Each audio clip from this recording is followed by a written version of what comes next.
आती है जिस स्थान के उपर संगतां बैठ करके रोजाना कथा कीर्तन और रबी बाणी दिया विचारा का बड़ा आनंद तकरीबन 12 महीने 30 दिन प्राप्त करदियां रहिंदियां हन।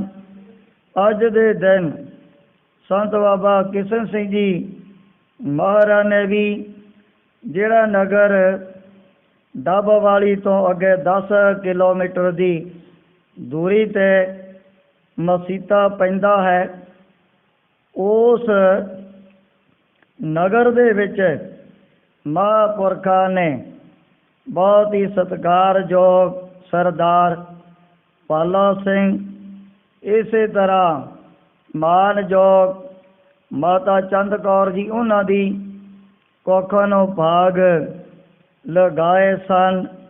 जदों 1.25 महीना 40 दिन बतीत हो गए सी, जो है गुरु बाबा जी दी चलाई हुई मर्यादा परिवार ने भी अपने घर दे विच इलाही बाणी दे श्री सहज पाठ प्रारंभ करवाए सन। जदों इलाही बाणी दे जाप संपूर्ण होए, परिवार ने अपने वालों अकाल पुरख वाहिगुरू दे चरणा च अरदास बेनती करवाई। ते जदों हुक्मनामा सारिया संगतां ने बैठ करके सुनिया, कोई जन हर स्यों देवै जोर, चरण गहो बको सुवरासना, दीजै प्राण कोर, मन तन निर्मल करत क्यारो, हर सिंचै सुधा संजोर, इह रस में मगन होत कृपा ते, महा विखिया ते तौर। सतगुरु अर्जन देव जी महाराज सच्चे पातशाह ने जैत श्री राग दे विच शब्द उच्चारण किया है। इस शब्द दे विच जड़ा जड़ा भी रब दे प्यारियां दे गुण सतगुरु अर्जन देव जी महाराज ने उच्चारण किए हैं। कोई जन हरस्यो देवै जोर, जड़े कलयुगी जीव हर वक्त बड़े भटकते रहते हैं।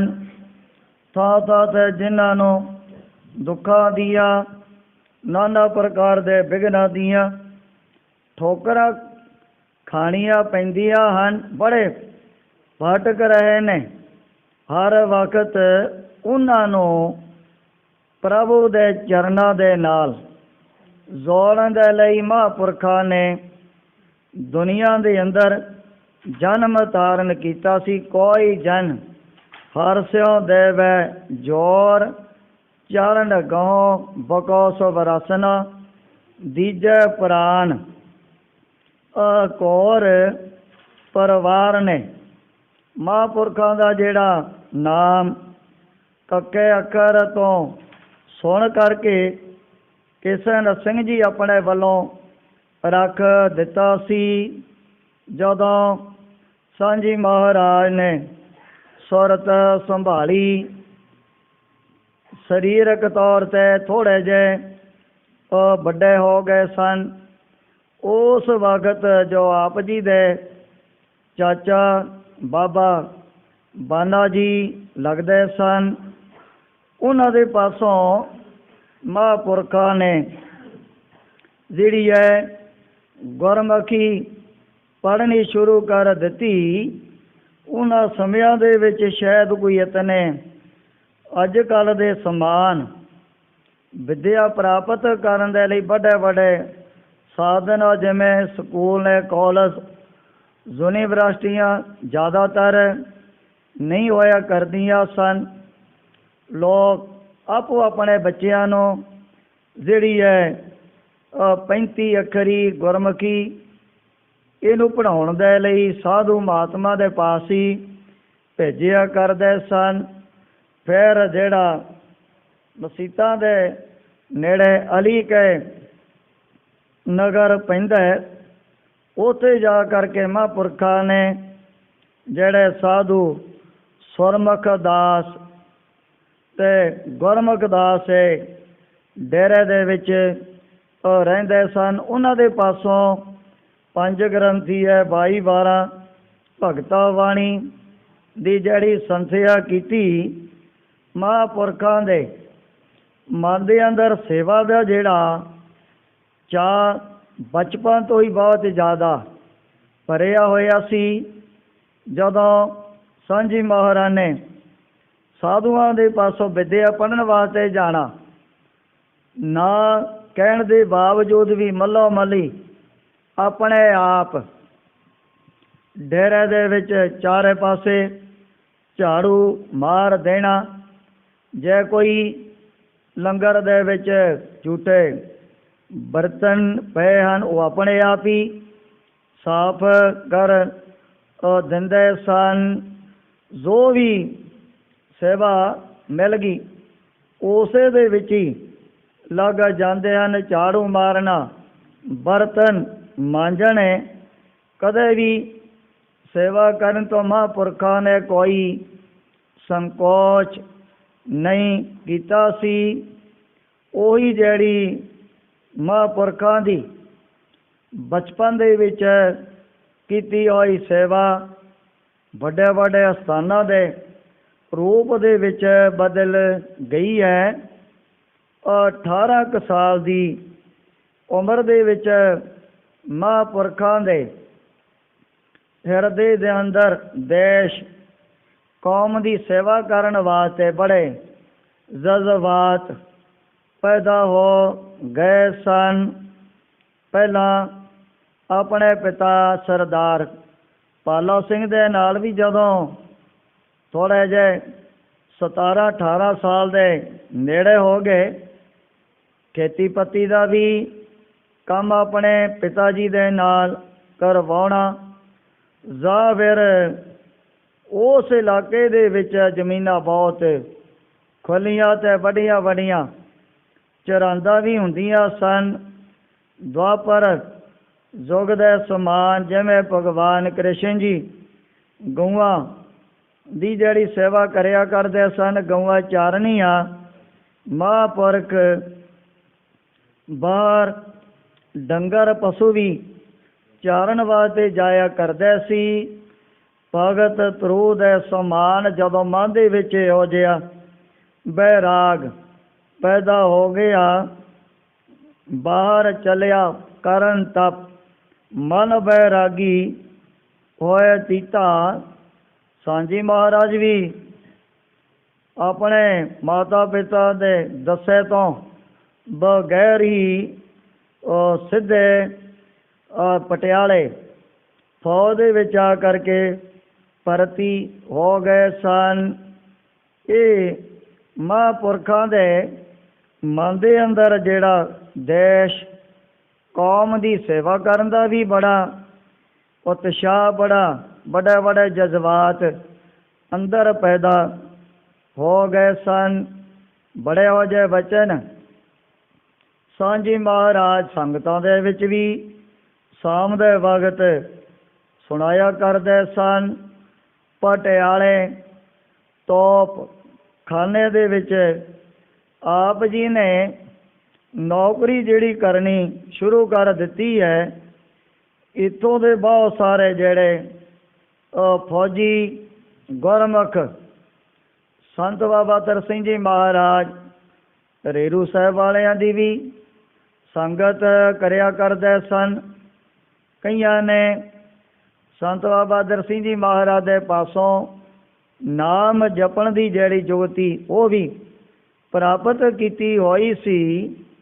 दे करके कई बारी महापुरखा ने उन्हां दे पासों पुछना भी तुसीं अमृत वेले जा करके फिर एकांत दे विच बैठ जाने हो, उत्थे तुहाडे कलियां दा मन लग जांदा की करदे हो।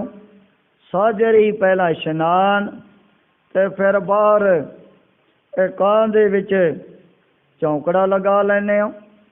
ਉਹ ਕਹਿਣ ਲੱਗੇ ਵੀ ਇਉਂ ਤਾਂ ਨਹੀਂ ਤੈਨੂੰ ਇਸ ਦੇ ਬਾਰੇ ਪਤਾ ਲੱਗਣਾ, ਤੁਸੀਂ ਸਾਡੇ ਨਾਲ ਰੇਰੂ ਸਾਹਿਬ ਮਹਾਂਪੁਰਖਾਂ ਦੇ ਚਰਨਾਂ ਦੇ ਵਿੱਚ ਚੱਲਿਓ, ਫਿਰ ਤੁਹਾਨੂੰ ਆਪਣੇ ਆਪ ਹੀ ਪਤਾ ਲੱਗ ਜਾਏਗਾ। ਅਸੀਂ ਬ੍ਰਹਮ ਮੁਹੂਰਤ ਦੇ ਸਮੇਂ ਉੱਠ ਕਰਕੇ ਕੀ ਕਰਦੇ ਹਾਂ, ਤੋਪਖਾਨੇ ਦੀ ਨੌਕਰੀ ਕਰਦੇ ਹਾਂ। ਸਾਂਝੀ ਮਹਾਰਾਜ ਨੂੰ ਫਿਰ ਸੰਤ ਬਾਬਾ ਤਰ ਸਿੰਘ ਜੀ ਮਹਾਰਾਜ ਦੀ ਉਹ ਜੀ ਸੰਗਤ ਪ੍ਰਾਪਤ ਹੋਈ। ਬੈਸਾਖ ਸੁਹਾਵਾ ਤਾਂ ਲੱਗੈ ਜਾਂ ਸੰਤ ਭੇਟੈ ਹਰ ਸੋਏ। ਬੈਸਾਖ ਦੇ ਮਹੀਨੇ ਦੇ ਵਿੱਚ ਜਦੋਂ ਆਪ ਜੀ ਰੇਰੂ ਸਾਹਿਬ ਪਹੁੰਚੇ, ਸੰਤ ਬਾਬਾ ਬਿਸ਼ਨ ਸਿੰਘ ਜੀ ਰੌਣੀ ਵਾਲੇ ਇਹ ਪਹਿਲਾਂ ਹੀ ਮਹਾਂਪੁਰਖਾਂ ਦੀ ਸੇਵਾ ਦੇ ਵਿੱਚ ਪਹੁੰਚ ਚੁੱਕੇ ਸਨ। ਜਾ ਕਰਕੇ ਇਹਨਾਂ ਦੇ ਪਾਸ ਬੇਨਤੀ ਕੀਤੀ ਵੀ ਮੈਂ ਤਾਂ ਸਾਂਝੀ ਮਹਾਰਾਜ ਦੇ ਪਾਸੋਂ ਉਪਦੇਸ਼ ਪ੍ਰਾਪਤ ਕਰਨ ਵਾਸਤੇ ਆਇਆ ਪਟਿਆਲੇ ਤੋਂ।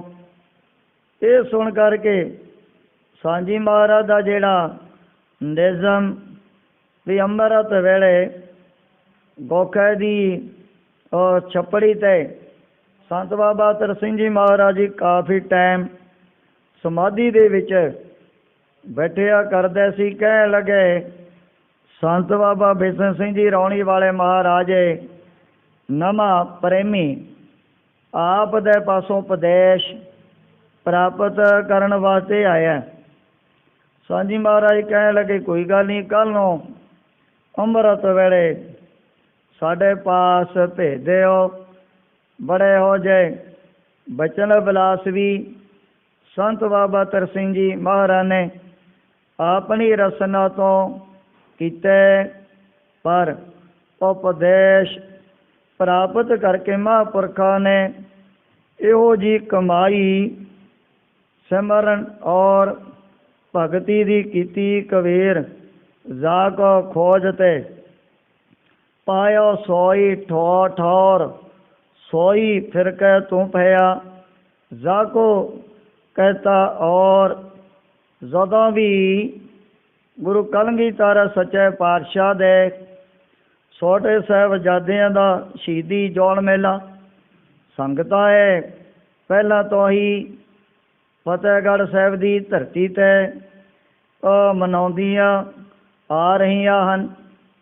ਉਹਨਾਂ ਸਮਿਆਂ ਦੇ ਵਿੱਚ ਵੀ ਜਦੋਂ ਪਟਿਆਲੇ ਵਾਲੇ ਮਹਾਰਾਜੇ ਵੱਲੋਂ ਫੌਜੀਆਂ ਨੂੰ ਕੋਈ ਛੁੱਟੀ ਮਿਲਣੀ, ਸਾਂਝੀ ਮਹਾਰਾਜ ਵੀ ਉਹਨਾਂ ਮਹਾਨ ਸ਼ਹੀਦ ਸਿੰਘਾਂ ਦੀ ਧਰਤੀ 'ਤੇ ਜਾ ਕਰਕੇ ਬੜੀ ਗੁਰੂ ਕੇ ਲੰਗਰਾਂ ਦੀ ਸੇਵਾ ਕਰਿਆ ਕਰਦੇ ਸੀ। ਜਦੋਂ ਵੀ ਸਤਿਗੁਰੂ ਸੱਚੇ ਪਾਤਸ਼ਾਹ ਦੇ ਸਾਹਿਬਜ਼ਾਦਿਆਂ ਦਾ ਇਹ ਮਹਾਨ ਸ਼ਹੀਦੀ ਜੋੜ ਮੇਲਾ ਆਇਆ ਕਰਦਾ ਸੀ, ਮਹਾਂਪੁਰਖਾਂ ਨੇ ਜਦੋਂ ਉਪਦੇਸ਼ ਪ੍ਰਾਪਤ ਕੀਤਾ, ਕਿਤਨੀ ਵੱਡੀ ਮਹਾਨ ਕਮਾਈ ਦੇ ਮਾਲਕ ਹੁੰਦਿਆਂ ਸੁਣਦਿਆਂ ਸੰਤ ਬਾਬਾ ਕਿਸ਼ਨ ਸਿੰਘ ਜੀ ਮਹਾਰਾਜ ਉਮਰ ਦੇ ਵਿੱਚ ਵੀ ਵੱਡੇ ਅਤੇ ਉਪਦੇਸ਼ ਵੀ ਆਪ ਨੇ ਸੰਤ ਬਾਬਾ ਤਰ ਸਿੰਘ ਜੀ ਮਹਾਰਾਜ ਦੇ ਪਾਸੋਂ ਪਹਿਲਾਂ ਹੀ ਪ੍ਰਾਪਤ ਕੀਤਾ ਸੀ। ਸਾਵਰ ਅੰਦਰ ਸਾਵਰੀ ਤਨ ਐਵੈ ਜਾ ਲੈਣ ਹੋਣ ਨਜ਼ੀਕ ਖੁਦਾਏ ਦਾ ਭੇਦ ਨ ਕਿਸੇ ਦੇਣ। ਕਿਤਨਾ ਸਾਦਾ ਲਿਬਾਸ ਮਹਾਂਪੁਰਖਾਂ ਨੇ ਆਪਣੇ ਸਰੀਰ ਦੇ ਉੱਪਰ ਧਾਰਨ ਕਰਕੇ ਰੱਖਣਾ, ਵੱਡੇ ਹੋਣ ਦੇ ਬਾਵਜੂਦ ਹੀ ਸਦਾ ਵਾਸਤੇ ਮਹਾਂਪੁਰਖਾਂ ਨੇ ਆਪਣੇ ਆਪ ਨੂੰ ਛੋਟੇ ਖਵਾਇਆ ਸੀ। ਸੰਗਤਾਂ ਵੀ ਬੜੇ ਮਾਣ ਸਤਿਕਾਰ ਦੇ ਸਹਿਤ ਆਪ ਜੀ ਨੂੰ ਛੋਟੇ ਸਾਂਝੀ ਮਹਾਰਾਜ ਰਸਨਾ ਤੋਂ ਕਿਹਾ ਕਰਦੀਆਂ ਸਨ। ਕਦੇ ਵੀ ਮਹਾਂਪੁਰਖਾਂ ਨੇ ਆਪਣਾ ਆਪ ਸੰਗਤਾਂ ਦੇ ਵਿੱਚ ਜ਼ਾਹਰ ਨਹੀਂ ਹੋਣ ਦਿੱਤਾ ਵੀ ਕਿਤਨੀ ਵੱਡੀ ਮਹਾਨ ਕਮਾਈ कितनियां वड्डियां वड्डियां बरकतां दे आप मालक सन। आम सेवकां दासां दे समान ही बन करके रहना। कईयां नूं तां पता ही नहीं सी लगदा भी ये सेवादार ने जां महापुरख हन। कोई भी उन्हां नूं ਇਹ पता नहीं सी लगदा। इतना सादा जिहड़ा लिबास महापुरखां ने धारण करके रखिया होया सी। 24 दसंबर सन 1900 ਨੂੰ महापुरखां ने मसीता नगर दे विच जन्म धारण कीता सी। पूरे हुण 120 साल बीत चुके हैं। महापुरखां ने परोपकार करदियां होया ही अपना जिहड़ा सारा जीवन बतीत कीता। जो भी इस पावन स्थान की बहुत वड्डी रचना अज सारियां दे सामने नज़र आ रही है। बड़े बड़े स्कूल कॉलेज बनाने, जो भी बड़े बड़े गुरु के लंगर चल रहे हैं, ਜਾਂ फिर संगतां दी सहूलत वास्ते बहुत बड़े बड़े कमरे सारी बदौलत उन्हां महापुरखां दी है जिन्हां ने माया दे विच रहंदियां होया भी कदे कोई पकड़ नहीं धारण कीती सी। जिहड़ी बचपन दे विच कीती होई महापुरखां दी सेवा वो बड़े बड़े स्थानां दे रूप दे विच बदल गई है। जिहड़ी महापुरखां ने विद्या प्राप्त कीती साधु महात्मा दे पासों, उस विद्या ने समा पा करके बड़े बड़े स्कूल और कॉलेजां दा रूप धारण कर लिया सी। किहड़े किहड़े परोपकार महापुरखां दे दसे जा सकदे हन। महापुरखां नूं दुनिया दे विच आया होए ने पूरे जिहड़े 120 साल हो चुके हैं। सन 1900 दे विच महापुरखां ने उस मसीता नगर दे विच जन्म धारण कीता।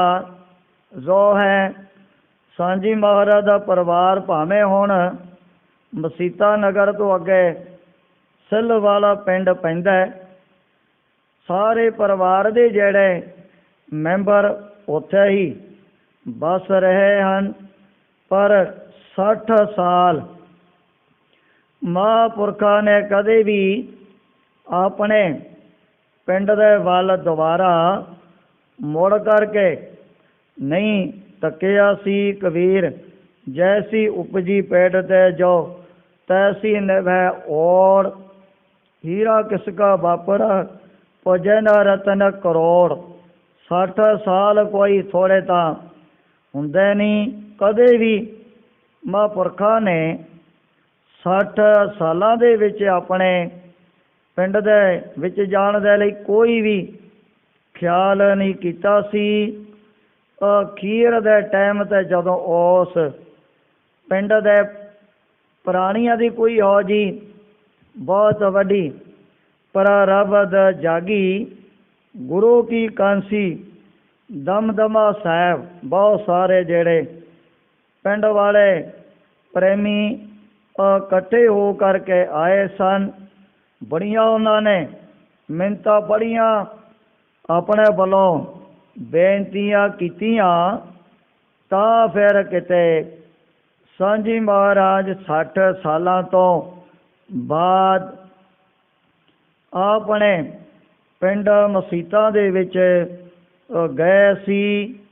जदों आप जी ने अगे फिर सिल वाले पिंड दे विच भी मुबारक चरण पाए, दे करके लोग बड़े हैरान हो गए भी इतना घट पता नहीं किस दे नाल आ रहे है।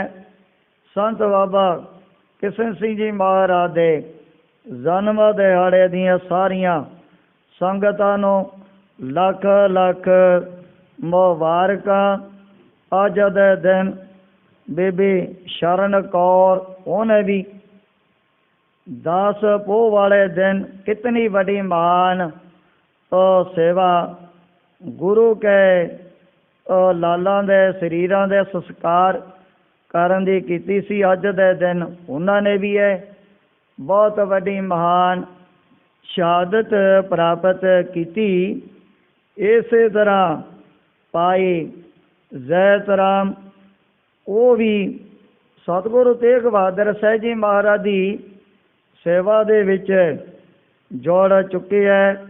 ਜਿਹੜੇ ਵੀ ਮਾਈ ਭਾਈ ਉਹਦੇ ਘਰ ਦੇ ਵਿੱਚ ਚੱਲ ਕਰਕੇ ਆਉਂਦੇ ਸਨ, ਸਾਰਿਆਂ ਨੂੰ ਗੁਰੂ ਕੇ ਲੰਗਰ ਬੜੇ ਪਿਆਰ ਦੇ ਨਾਲ ਤਿਆਰ ਕਰਕੇ ਛਕਾਏ। ਇਤਿਹਾਸਕ ਪ੍ਰਸੰਗ ਪਿੱਛੇ ਆਇਆ। ਅੱਗੇ ਜਿਸ ਪ੍ਰਕਾਰ ਸਤਿਗੁਰਾਂ ਦੀ ਪਵਿੱਤਰ ਪਾਵਨ ਕਥਾ ਦੇ ਤਾਈਂ ਗ੍ਰੰਥ ਕਰਤਾ ਭਾਈ ਸਾਹਿਬ ਭਾਈ ਸੰਤੋਖ ਸਿੰਘ ਜੀ ਉਚਾਰਨ ਕਰਦੇ ਨੇ। ਆਪਣੇ ਮਨਾਂ ਨੂੰ ਇਕਾਗਰ ਕਰਦੇ ਹੋਏ ਆਲਸ ਤੋਂ ਸਾਵਧਾਨ ਹੋ ਕਰਕੇ ਆਖੋ ਸਤਨਾਮ ਸ੍ਰੀ ਵਾਹਿਗੁਰੂ ਜੀ। ਸਤਨਾਮ ਸ੍ਰੀ ਵਾਹਿਗੁਰੂ ਜੀ। ਗੁਰ ਕੋ ਅਰਪਿਓ ਦਰਬ ਵਿਸਾਲਾ। ਸਾਰੇ ਗੁਰ ਸਿੱਖਾਂ ਨੇ ਆਪੋ ਆਪਣੀ ਜਿਹੜੀ ਇਕੱਠੀ ਕੀਤੀ ਹੋਈ ਮਾਇਆ ਸਤਿਗੁਰੂ ਜੀ ਦੇ ਚਰਨਾਂ ਦੇ ਵਿੱਚ ਅਰਪਣ ਕਰ ਦਿੱਤੀ ਹੈ। ਸੇਵਾ ਅਪਰ ਕਰੀ ਤਤਕਾਲਾ। ਸੇਵਾ ਅਪਰ ਕਰੀ ਤਤਕਾਲਾ। ਹੋਰ ਕਿਸੇ ਚੀਜ਼ ਵਸਤੂ ਦੀ ਜੋ ਵੀ ਲੋੜ ਪੈਂਦੀ ਹੈ, ਪਟਨਾ ਸ਼ਹਿਰ ਦੇ ਵਿੱਚ ਰਹਿਣ ਵਾਲੇ ਗੁਰਮੁਖ ਆਪਣੇ ਆਪ ਹੀ ਮਹਾਰਾਜ ਦੇ ਪਾਸ ਹਾਜ਼ਰ ਕਰ ਦਿੰਦੇ ਹਨ। ਛੋਟੋ ਤਾਨ ਲੋਕ ਸਮੁਦਾਈ। ਜਦੋਂ ਭਾਈ ਜੈਤ ਰਾਮ ਦੇ ਘਰ ਦੇ ਵਿੱਚ ਸਿਆਣੇ ਸਿਆਣੇ ਗੁਰਸਿੱਖਾਂ ਨੇ ਦੇਖਿਆ ਵੀ ਇਹ ਤਾਂ ਵਿਚਾਰੇ ਦਾ ਘਰ ਤਾਂ ਹੈ ਬਹੁਤ ਛੋਟਾ ਜਿਹਾ, ਪਰ ਦਰਸ਼ਨ ਕਰਨ ਵਾਲੀਆਂ ਸੰਗਤਾਂ ਬਹੁਤ ਜ਼ਿਆਦਾ ਰੋਜ਼ਾਨਾ ਹੀ ਇਕੱਠੀਆਂ ਸ਼ੁਰੂ ਹੋਣ ਲੱਗ ਪਈਆਂ ਹਨ। ਭਈ ਪੀਰ ਤਿਤ ਥਾਉ ਨਾ ਪਾਈ। ਭਾਈ ਜੈਤ ਰਾਮ ਦੇ ਘਰ ਦੇ ਵਿੱਚ ਪ੍ਰੇਮੀਆਂ ਦਾ ਗੁਰ ਸਿੱਖਾਂ ਦਾ ਬਹੁਤ ਜ਼ਿਆਦਾ ਇਕੱਠ ਜੁੜ ਚੁੱਕਿਆ ਸੀ। ਸੰਗਤ ਸੰਗ ਮਸੰਦ ਮਿਲੇ ਹੈ। ਜਿਹੜੇ ਹੁਣ ਭਾਈ ਅਦਰਕ ਦੀ ਬਾਂਹ ਦੇ ਵਿੱਚੋਂ ਅੱਗੇ ਅੱਗੇ ਕਾਨ ਸਿਆਮ ਤੇ ਦੂਸਰਾ ਗੁਰ ਬਖਸ਼, ਇਹ ਵੱਡੇ ਵੱਡੇ ਮਸੰਦ ਇੱਕ ਥਾਂ ਤੇ ਇਕੱਠੇ ਹੋ ਕੇ ਫਿਰ ਵਿਚਾਰ ਕਰਨ ਲੱਗ ਪਏ ਹਨ। ਆਪਸ ਮਹਿਮਾ ਕਰਤ ਭਲੀ ਹੈ।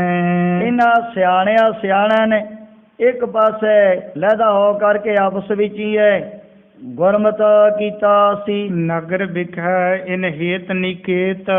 ਤੇ ਸਤਿਗੁਰੂ ਤੇਗ ਬਹਾਦਰ ਸਾਹਿਬ ਜੀ ਮਹਾਰਾਜ ਦੇ ਰਹਿਣ ਦੇ ਲਈ ਆਪਾਂ ਨੂੰ ਸ਼ਹਿਰ ਦੇ ਵਿੱਚ ਨਾ ਕੋਈ ਬਹੁਤ ਵੱਡਾ ਖੁੱਲਾ ਡੁੱਲਾ ਮਕਾਨ ਦੇਖਣਾ ਪਵੇਗਾ। ਚਾਹੀਤ ਹੈ ਵਿਸਤਾਰ ਸਮੇਤ। ਇਹੋ ਜੇ ਹੈ ਕਿਸੇ ਖੁੱਲੇ ਡੁੱਲੇ ਜਾਂ ਕਿਸੇ ਦੀ ਕੋਈ ਹਵੇਲੀ ਬਣੀ ਹੋਵੇ, ਉਸ ਦੀ ਆਪਾਂ ਨੂੰ ਪਾਲ ਕਰਨੀ ਪਏਗੀ। ਹੁਣ ਭਾਈ ਜੈਤ ਰਾਮ ਦਾ ਘਰ ਤਾਂ ਹੈ ਬਹੁਤ ਛੋਟਾ ਜਿਹਾ। ਆ ਦੇਖੋ ਇੱਥੇ ਤਾਂ ਸੰਗਤਾਂ ਨੂੰ ਬੈਠਣ ਦੇ ਲਈ ਕਿਤਨੀ ਮੁਸ਼ਕਲ ਆ ਰਹੀ ਹੈ। ਬਸ ਹੈ ਇਹਾਂ ਗੁਰ ਕੀਤਕ ਕਾਲ। ਸੰਗਤਾਂ ਨੂੰ ਪਤਾ ਲੱਗ ਚੁੱਕਿਆ ਸੀ ਵੀ ਮਹਾਰਾਜ ਨੇ ਸਾਡੇ ਸ਼ਹਿਰ ਦੇ ਵਿੱਚ ਰਹਿ ਕਰਕੇ ਕਾਫੀ ਟਾਈਮ ਅਜੇ ਹੋਰ ਬਤੀਤ ਕਰਨਾ ਹੈ। ਦਰਸ਼ਨ ਨਿਤ ਹਮ ਹੋਏ ਨਿਹਾਲ। ਅਸੀਂ ਤਾਂ ਹੁਣ ਰੋਜ਼ਾਨਾ ਸਤਿਗੁਰੂ ਤੇਗ ਬਹਾਦਰ ਸਾਹਿਬ ਜੀ ਮਹਾਰਾਜ ਦੇ ਕਰਕੇ ਦਰਸ਼ਨ ਬੜੇ ਆਨੰਦ ਵੀ ਪ੍ਰਾਪਤ ਕਰਨੇ ਹਨ। ਇਸ ਸਿੱਖ ਕੇ ਘਰ ਸੰਗਤਾਂ ਦਾ ਪਾਰਾ ਇਕੱਠ ਵੱਠ ਭਾਈ ਜੈਤ ਰਾਮ ਦੇ ਘਰ ਦੇ ਵਿੱਚ ਕਦੇ ਵੀ ਨਹੀਂ ਸਮਾ ਸਕਦਾ ਹੈ। ਦਰਸ਼ਨ ਕਰਨ ਹਜ਼ਾਰੋਂ ਆਵ ਹੈ। ਜਿਵੇਂ ਜਿਵੇਂ ਸਤਿਗੁਰੂ ਜੀ ਦੇ ਬਾਰੇ ਗੁਰਸਿੱਖਾਂ ਨੂੰ ਪਤਾ ਲੱਗੀ ਜਾਣਾ, ਇੱਥੇ ਤਾਂ ਹੁਣ ਹਜ਼ਾਰਾਂ ਦੀ ਗਿਣਤੀ ਦੇ ਵਿੱਚ ਸੰਗਤਾਂ ਦੀ ਭੀੜ ਹੌਲੀ ਹੌਲੀ ਵਧਣੀ ਸ਼ੁਰੂ ਹੋ ਜਾਵੇਗੀ। ਸਗਰੇ ਨਗਰ ਨਹੀਂ ਸੁਧ ਹੋਈ। ਸਿਆਣੇ ਸਿਆਣੇ ਮਸੰਦਾਂ ਨੇ ਸੋਚਿਆ ਵੀ ਅਜੇ ਤੱਕ ਤਾਂ ਸਾਰੇ ਨਗਰ ਦੇ ਵਿੱਚ ਬੈਰਾਗ ਦੀ ਮੂਰਤ ਸਤਿਗੁਰੂ ਜੀ ਦੇ ਆਉਣ ਦਾ ਪਤਾ ਹੀ ਨਹੀਂ ਲੱਗਿਆ।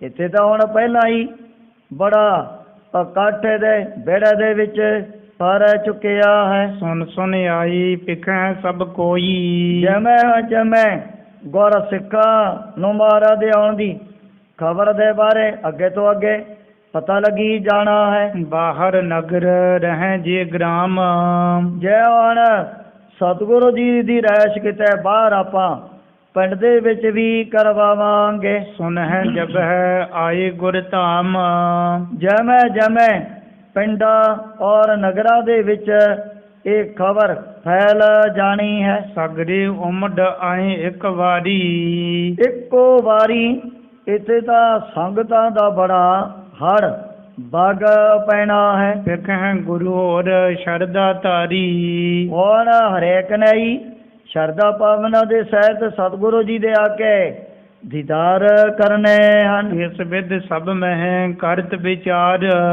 ਇਹ ਜਿਹੜੇ ਸਿਆਣੇ ਵੱਡੀਆਂ ਵੱਡੀਆਂ ਉਮਰਾਂ ਵਾਲੇ ਮਸੰਦ ਉਹ ਸੰਗਤਾਂ ਦੀ ਜਿਹੜੀ ਭੀੜ ਦੇ ਕਰਕੇ ਭਾਈ ਜੈਤ ਰਾਮ ਦੇ ਘਰ ਦੇ ਵਿੱਚ ਬੜੀਆਂ ਇਹੋ ਜਿਹੀਆਂ ਵਿਚਾਰਾਂ ਕਰਨ ਲੱਗ ਪਏ ਸੀ। ਤਬ ਇੱਕ ਸਿੱਖ ਨੇ ਕੀਨ ਉਚਾਰ, ਇਹ ਸੁਣ ਕਰਕੇ ਉਸ ਸਮੇਂ ਇੱਕ ਪ੍ਰੇਮੀ ਇੱਕ ਗੁਰਮੁਖ ਨੇ ਆਪਣੇ ਵੱਲੋਂ ਦੋਵੇਂ ਹੱਥ ਜੋੜ ਕਰਕੇ ਬੇਨਤੀ ਕਰ ਦਿੱਤੀ ਹੈ। ਮੈਂ ਇੱਕ ਦਿਓ ਹਵੇਲੀ ਗੁਰ ਕੋ, ਕਹਿ ਲੱਗਿਆ ਵੀ ਮੇਰੀ ਬਹੁਤ ਵੱਡੀ ਇੱਕ ਹਵੇਲੀ ਹੈ, ਮੈਂ ਉਹ ਸਤਿਗੁਰੂ ਜੀ ਦੀ ਸੇਵਾ ਦੇ ਵਿੱਚ ਦੇ ਦੇਣੀ ਹੈ। ਹੱਥ ਜੋੜ ਕਰ ਪਾਓ ਸੋ ਉਰ ਕੋ, ਜਿਸ ਹਵੇਲੀ ਦੇ ਵਿੱਚ ਸ੍ਰੀ ਗੁਰੂ ਨਾਨਕ ਦੇਵ ਜੀ ਮਹਾਰਾਜ ਸੱਚੇ ਪਾਤਸ਼ਾਹ ਨੇ ਆਪਣੇ ਚਰਨ ਪਾਏ, ਉਹੀ ਹਵੇਲੀ ਦੇਣ ਵਾਸਤੇ ਪ੍ਰੇਮੀ ਗੁਰ ਸਿੱਖ ਤਿਆਰ ਹੋ ਗਿਆ ਹੈ। ਇਸ ਮਹਿ ਬਸ ਹੈ ਸਦਾ ਸੁਖ ਪਾਈ,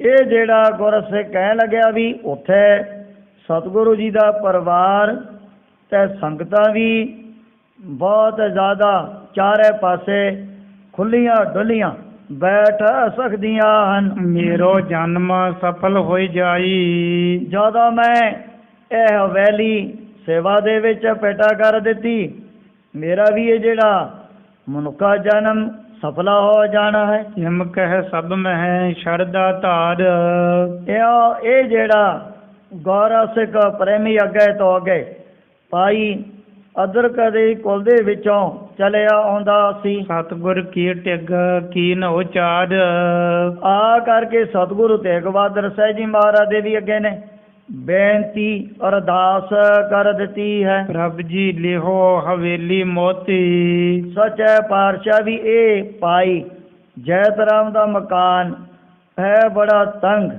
ਤੇ ਆਪ ਦੀ ਰਹਿਸ਼ ਮੈਂ ਆਪਣੀ ਹਵੇਲੀ ਦੇ ਵਿੱਚ ਕਰਵਾ ਦੇਣੀ ਚਾਹੁੰਦਾ ਹਾਂ। ਇਸ ਮਹਿ ਬਸ ਹੋ ਆਨੰਦ ਉਦੋਤੀ, ਉਸ ਹਵੇਲੀ ਦੇ ਵਿੱਚ ਆਪ ਦਾ ਪਰਿਵਾਰ ਬੜੇ ਸੁੱਖਾਂ ਦੇ ਨਾਲ ਰਹਿ ਸਕਦਾ ਹੈ। ਤਬ ਅਰਦਾਸ ਮੇਬਰੀ ਕਰੀ, ਇਹ ਸੁਣ ਕਰਕੇ ਉਸ ਵਕਤ ਮੈਂ ਬੜੇ ਨੇ ਸੰਗਤਾਂ ਦੇ ਵਿੱਚ ਅਰਦਾਸ ਕਰ ਦਿੱਤੀ ਸੀ। ਤਿਸੀ ਸਿੱਖ ਕੀ ਅਪਦਾ ਹਰੀ, ਸਤਿਗੁਰੂ ਤੇਗ ਬਹਾਦਰ ਸਾਹਿਬ ਜੀ ਮਹਾਰਾਜ ਨੇ ਇਸ ਗੁਰਮੁਖ ਦੀਆਂ ਵੱਡੀਆਂ ਵੱਡੀਆਂ ਜਿਹੜੀਆਂ ਬਿਪਤਾ ਜਨਮ ਮਰਨ ਦੇ ਚੱਕਰ ਹੀ ਕੱਟ ਦਿੱਤੇ ਹਨ। ਸ੍ਰੀ ਗੁਰ ਤੇਗ ਬਹਾਦਰ ਧੀਰ, ਤੇਰਾ ਜਤਾਰੀ ਗੰਭੀਰ ਹਿਰਦੇ ਵਾਲੇ ਸਤਿਗੁਰੂ ਜੀ ਨੇ ਇਹਦੀ ਸੇਵਾ ਵੀ ਉਸੇ ਵਕਤ ਕਬੂਲ ਕਰ ਲਈ ਹੈ। ਆਪਣੇ ਦਾਸ ਹਕਾਰੇ ਧੀਰ, ਜਿਹੜੇ ਸੇਵਕ ਦਾਸ ਚਰਨਾਂ ਦੇ ਵਿੱਚ ਰਹਿਣ ਵਾਲੇ ਉਹਨਾਂ ਨੂੰ ਸਤਿਗੁਰੂ ਜੀ ਨੇ ਆਪਣੇ ਪਾਸ ਬੁਲਾ ਲਿਆ ਸੀ। ਸਿੱਖ ਕੀ ਸੰਗ ਜਾਹੋ ਲੈ ਡੇਰਾ, ਮਹਾਰਾਜ ਕਹਿ ਲੱਗੇ ਵੀ ਆ ਸਿੱਖ ਸੰਗਤਾਂ ਦੇ ਜਿਹੜੇ ਡੇਰੇ ਤੇ ਸਾਰੇ ਇਹਦੀ ਹਵੇਲੀ ਦੇ ਵਿੱਚ ਲੈ ਜਾਣੇ ਹਨ। ਕਰੋ ਤਹਾਂ ਵਿਸ਼ਰਾਮ ਵਡੇਰਾ, ਉੱਥੇ ਮਾਤਾ ਨਾਨਕੀ ਸਾਡੇ ਮਹਿਲ ਬੜੇ ਸੁੱਖਾਂ ਦੇ ਨਾਲ ਰਹਿ ਸਕਦੇ ਹਨ। ਮਾਤ ਨਾਨਕੀ ਕੋ ਲੈ ਜਾਵੋ, ਕਹਿ ਲੱਗੇ ਸਤਿਗੁਰੂ ਜੀ ਵੀ ਮਾਤਾ ਨਾਨਕੀ ਉਹਨਾਂ ਦੀ ਵੀ ਰਹਿਸ਼ ਜਿਹੜੀ ਇਹਦੀ ਹਵੇਲੀ ਦੇ ਵਿੱਚ ਤੁਸੀਂ ਜਾ ਕਰਕੇ ਕਰਵਾ ਦੇਣੀ ਹੈ। ਸਕਲ ਸਮਾਜ ਸਮੇਤ ਸਿਧਾਵਹੋ। ਜਿਹੜਾ ਵੀ ਆਪਣਾ ਸਾਜੋ ਸਮਾਜ ਹੈ, ਘੋੜੇ ਨੇ, ਰਥ ਨੇ, ਪਾਲਕੀਆਂ ਨੇ, ਇਹ ਸਾਰਾ ਜਿਹੜਾ ਸਾਜੋ ਸਮਾਜ ਉਸ ਵਿਹੜੇ ਦੇ ਅੰਦਰ ਤੁਸੀਂ ਖੜਾ ਕਰਵਾ ਦੇਣਾ ਹੈ। ਸੁਣ ਕੇ ਆਇਸ ਸਗਰੇ ਦਾਸ।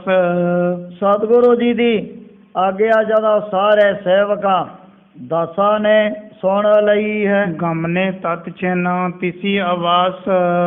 ਸਤਿਗੁਰੂ ਜੀ ਦੀ ਸੁਣ ਕਰਕੇ ਆਗਿਆ ਇਹਦੀ ਹਵੇਲੀ ਦੇ ਵਿੱਚ ਪਹੁੰਚ ਗਏ ਹਨ। ਸਭ ਸਮਾਜ ਤਹਿ ਆਨ ਉਤਾਰਾ। ਸਹਿਜੇ ਸਹਿਜੇ ਰਥ ਵੀ ਪਾਲਕੀਆਂ ਵੀ ਇਹਦੇ ਅੰਦਰਲੇ ਪਾਸੇ ਜਿਹੜਾ ਬਹੁਤ ਵੱਡਾ ਵਿਹੜਾ ਬਣਿਆ ਹੋਇਆ ਸੀ ਉਹਦੇ ਵਿੱਚ ਖੜੇ ਕਰ ਦਿੱਤੇ ਹਨ। ਮਾਤ ਨਾਨਕੀ ਸਕਲ ਨਿਹਾਰਾ। ਜਦੋਂ ਮਾਤਾ ਨਾਨਕੀ ਜੀ ਨੇ ਇਸ ਹਵੇਲੀ ਦੇ ਵੱਲ ਆਪਣੀ ਨਜ਼ਰ ਮਾਰੀ ਸੀ, ਸ੍ਰੀ ਗੁਜਰੀ ਤਹਿ ਕੀਨ ਨਿਵਾਸ। ਇਸੇ ਤਰ੍ਹਾਂ ਜਗਤ ਮਾਤਾ ਗੁਜਰ ਕੌਰ ਉਹਨਾਂ ਦੇ ਲਈ ਬੜਾ ਸੋਹਣਾ ਜਿਹੜਾ ਮਕਾਨ ਇੱਕ ਪਾਸੇ ਉਹਨਾਂ ਦੀ ਰਹਿਸ਼ ਕਰਵਾ ਦਿੱਤੀ ਹੈ। ਦਾਸੀ ਦਾਸ ਬਸੇ ਤੇ ਪਾਸ। ਜਿਹੜੇ ਦਾਸ ਦਾਸੀਆਂ ਉਹਨਾਂ ਨੇ ਵੀ ਆਪਣੇ ਡੇਰੇ ਇਸ ਹਵੇਲੀ ਦੇ ਵਿੱਚ ਹੀ ਲਗਾ ਲਏ ਹਨ। ਸ੍ਰੀ ਗੁਰਦੇਵ ਬਹੁਰ ਚੱਲ ਆਈ। ਉਸ ਤੋਂ ਬਾਅਦ ਸਤਿਗੁਰੂ ਤੇਗ ਬਹਾਦਰ ਸਾਹਿਬ ਜੀ ਮਹਾਰਾਜ ਵੀ ਆਪ ਇਸ ਹਵੇਲੀ ਦੇ ਵਿੱਚ ਚੱਲ ਕਰਕੇ ਪਹੁੰਚ ਗਏ ਹਨ। ਦੀ ਆਇਸ ਕੋ ਤਾਹਾਂ ਬਸਾਈ। ਸਾਰਾ ਜਿਹੜਾ ਸਮਾਨ ਮਹਾਰਾਜ ਨੇ ਹੁਕਮ ਕਰਕੇ ਇੱਥੇ ਹੀ ਸੇਵਕਾਂ ਦਾਸਾਂ ਦੇ ਪਾਸੋਂ ਮੰਗਵਾ ਲਿਆ ਸੀ। ਆਪਰ ਸਿੱਖ ਨਿਜ ਨਿਜ ਘਰ ਮਾਹੀ। ਜਿਹੜੇ ਹੋਰ ਪ੍ਰੇਮੀ ਗੁਰ ਸਿੱਖ ਉਹਨਾਂ ਦੇ ਡੇਰੇ ਕਈ ਗੁਰ ਸਿੱਖਾਂ ਦੇ ਘਰਾਂ ਦੇ ਵਿੱਚ ਵੀ ਕਰਵਾ ਦਿੱਤੇ ਹਨ। ਗੁਰ ਬਾਹਨ ਬੰਦਵਾਈ ਤਾਹੀ। ਕਈਆਂ ਨੇ ਸਤਿਗੁਰੂ ਜੀ ਦੀਆਂ ਜਿਹੜੀਆਂ ਸਵਾਰੀਆਂ ਘੋੜੇ ਜਾਂ ਰਥੋਂ ਸੇਵਾ ਕਰਨ ਦੇ ਲਈ ਆਪਣੇ ਘਰਾਂ ਦੇ ਵਿੱਚ ਲੈ ਕਰਕੇ ਚਲੇ ਗਏ ਹਨ। ਬਹੁ ਦਾਸਨ ਕੀ ਆਲਿਆ ਡੇਰਾ। ਸਤਿਗੁਰੂ ਜੀ ਦੇ ਨਾਲ ਬਹੁਤ ਵੱਡਾ ਸੰਗਤਾਂ ਦਾ ਭੀੜ ਸੀ। ਫਿਰ ਵੀ ਜਿਹੜੇ ਸਿਆਣੇ ਸਿਆਣੇ ਗੁਰ ਸਿੱਖ ਪ੍ਰੇਮੀ ਪਰਿਵਾਰਾਂ ਵਾਲੇ ਜਾਂ ਫਿਰ ਸਾਧੂ ਫਕੀਰ ਬਹੁਤ ਵੱਡੀ ਮੰਡਲੀ ਉਹਨਾਂ ਦੇ ਜਿਹੜੇ ਡੇਰੇ ਕਈ ਗੁਰ ਸਿੱਖਾਂ ਦੇ ਵੱਡੇ ਵੱਡੇ ਘਰਾਂ ਦੇ ਵਿੱਚ ਮਹਾਰਾਜ ਨੇ ਆਪ ਆਗਿਆ ਕਰਕੇ ਕਰਵਾ ਦਿੱਤੇ ਹਨ। ਕਰਤ ਭਈ ਪਿਖ ਭਾਉ ਕਨੇਰਾ। ਜਿਸ ਕਿਸੇ ਦੇ ਮਨ ਦੇ ਵਿੱਚ ਕੋਈ ਇਹੋ ਜਿਹਾ ਸੇਵਾ ਦਾ ਪ੍ਰੇਮ ਪੈਦਾ ਹੋ ਗਿਆ ਉਹ ਤਾਂ ਫਿਰ ਮਹਾਰਾਜ ਦੇ ਅੱਗੇ ਆ ਕਰਕੇ ਆਪਣੇ ਆਪ ਹੀ ਹੱਥ ਜੋੜਨ ਲੱਗ ਜਾਂਦੇ ਹਨ। ਸਵਈਆ ਚੰਦ ਬਸਨ ਲੱਗੇ ਸ੍ਰੀ ਤੇਗ ਬਹਾਦਰ।